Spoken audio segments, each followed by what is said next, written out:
Şeyhimin illeri uzaktır yolları, açılmış gülleri dermeye kim gelir yahu?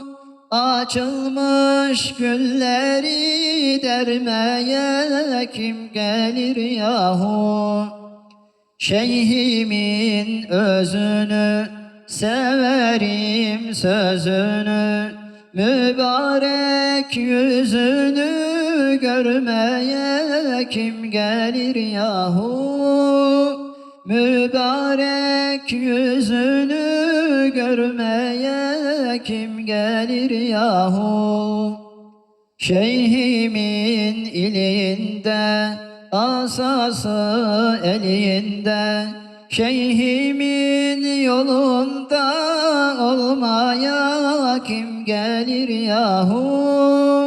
Şeyhimin yolunda olmaya kim gelir yahu? Şeyhimin şemine bu canım pervane, saladır aşıklar yanmaya kim gelir yahu? Saladır aşıklar yanmaya kim gelir yahu? Ahd ile vefalar, zevk ile safalar, bu yolda cefalar çekmeye kim gelir yahu? Bu yolda cefalar çekmeye kim gelir yahu?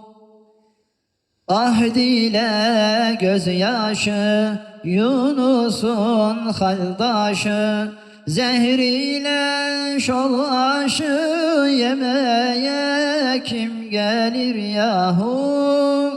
Zehir ile şol aşı yemeye kim gelir yahu?